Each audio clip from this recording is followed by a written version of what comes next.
Assalamualaikum warahmatullahi wabarakatuh. Halo semuanya, perkenalkan, perkenalkan nama aku Salma Indah Oktriana dengan NIM 2204739 dari Universitas Pendidikan Indonesia UPI Kampus di Purwakarta dengan prodi PGSD. Ya, aku di sini ingin menjelaskan tentang landasan biologi pendidikan. Apa sih sejarahnya landasan biologi pendidikan? Apa pengertiannya? Apa yang mencakup landasan biologi pendidikan? Ayo, mari kita mulai. Ya, di sini landasan dalam Kamus Besar Bahasa Indonesia, landasan itu diartikan sebagai alas, dasar, atau tumpuan. Istilah landasan sebagai dasar dikenal pula sebagai fondasi. Yang mengacu pada pengertian ini, kita dapat memahami bahwa landasan adalah suatu alasan atau dasar pijakan dari suatu hal tempat berdirinya sesuatu itu. Sedangkan biologi adalah ilmu yang mempelajari makhluk hidup serta proses kehidupan dari faktor biologi, manusia, dan hewan yang memiliki kesamaan karakteristik.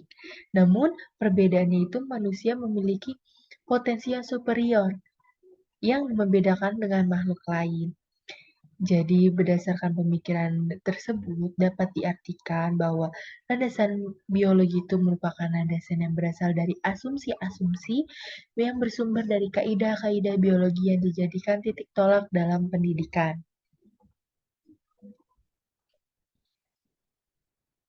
Contohnya itu maksudnya, dibanding dengan hewan, manusia memiliki otak yang lebih besar sehingga ia mampu untuk berpikir.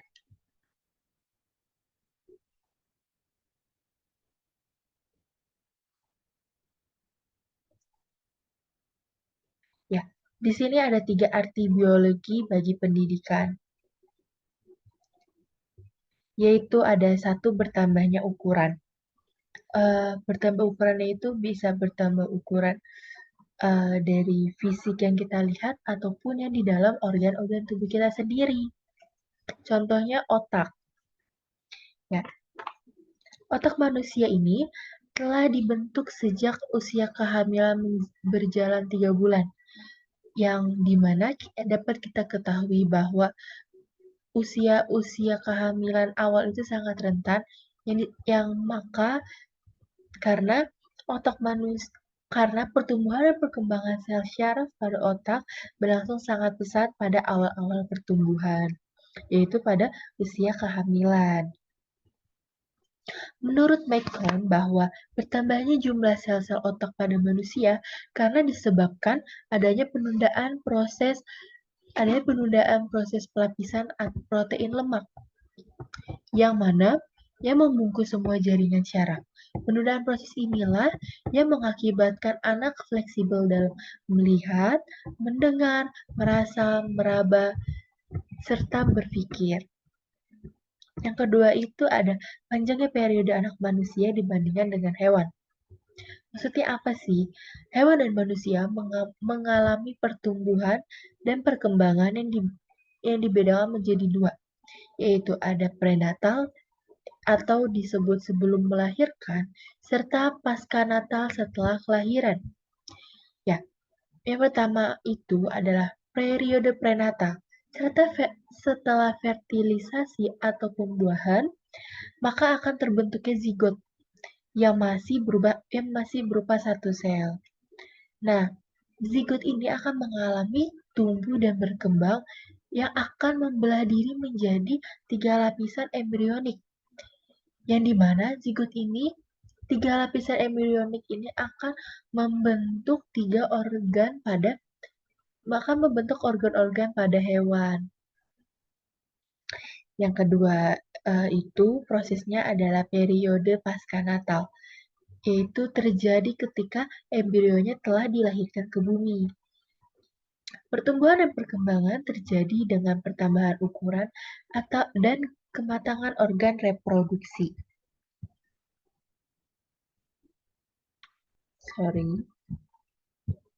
Yang ketiga adalah otak sebagai alat berpikir. Berpikir adalah kita memanipulasi data, fakta, dan informasi untuk membuat keputusan berperilaku.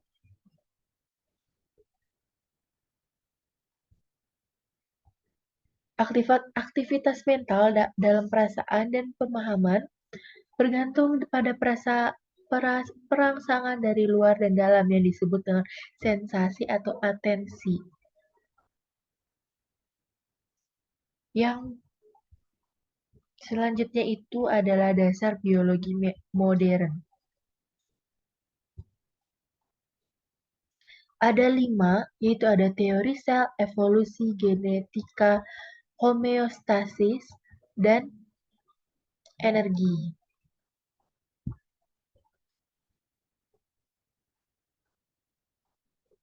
Ya, teori sel itu merupakan satuan dasar kehidupan dan semua kehidupan yang terdiri atas satu atau lebih produk sel yang diekskresikan. Selain itu, sel mengandung suatu pewarisan yang diwariskan dari satu sel ke sel lain selama proses pembuahan sel tersebut. Nah, selanjutnya itu ada evolusi. Evolusi merupakan salah satu konsep biologi bahwa kehidupan berubah melalui mekanisme evolusi. Maksudnya, berdasarkan teori evolusi di bumi, baik yang masih hidup maupun yang sudah punah, berasal dari satu nenek moyang yang bersama. Nenek moyang yang bersama terakhir diyakini muncul 3,5 tahun yang lalu. 3,5 miliar tahun yang lalu. Ya. Yang ketiga itu ada genetika. Gen adalah satu pewaris utama dari semua organisme. Gen merupakan bagian dari DNA yang mempengaruhi bentuk atau fungsi organisme. Ya, ini yang dimaksud dengan ikut gen ayah, ikut gen ibu, yang dimana itu akan menurun ke anaknya, gitu, pewaris utama yang membentuk atau memengaruhi bentuk atau fungsi. Ya, yang keempat itu ada homeostasis, adalah kemampuan suatu sistem terbuka dalam mengatur stabilitas lingkungan dengan melakukan penyesuaian, keseimbangan dinamika yang diatur oleh mekanisme pengaturan yang terkait. Untuk menjaga keseimbangan dinamika dan melakukan fungsi tertentu secara efektif, suatu sistem harus melacak dan menanggapi gangguan, serta melacak sistem biologis biasanya menanggapi melalui proses umpan balik yang negatif. Maksudnya, sistem tersebut menstabilkan keadaan dengan mengurangi atau meningkatkan aktivitas suatu organ dan sistem. Contohnya itu pelepasan glukagon ketika kadar gula dalam tubuh terlalu rendah. Yang kelima itu ada energi, yaitu keberlangsungan organisme bergantung pada masuknya energi secara terus-menerus. Reaksi kimia membentuk struktur dan fungsi tertentu dapat mengambil energi dari suatu substansi yang menjadi makanan untuk membantu membentuk dan mempertahankan sel baru. Dalam proses ini, molekul bahan kimia yang menjadi makanan memainkan dua peran, yaitu ada makanan tersebut mengandung energi yang dapat diubah mendukung reaksi kimia biologis. Makanan tersebut mengembangkan struktur molekul baru. Organisme yang berperan dalam mengantarkan energi ke suatu ekosistem disebut autotrof. Ya, selanjutnya itu ada cabang-cabang biologi. Apa sih cabang-cabang biologi itu? Cabang-cabang biologi itu yang pertama ada aerobiologi yang mempelajari partikel organik di udara. Yang kedua itu ada agrikultur yang mempelajari proses produksi hasil panen dan lebih menekankan pada penerapannya.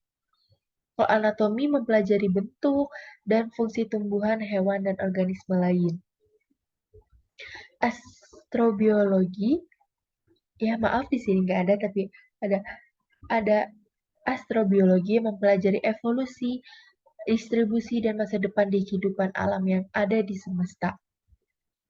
Yang selanjutnya ada biofisika yang mempelajari proses biologis dalam kerangka fisika.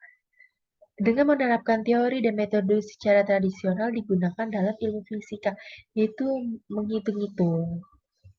Yang selanjutnya ada biologi bangunan yang meneliti lingkungan hidup di dalam ruangan.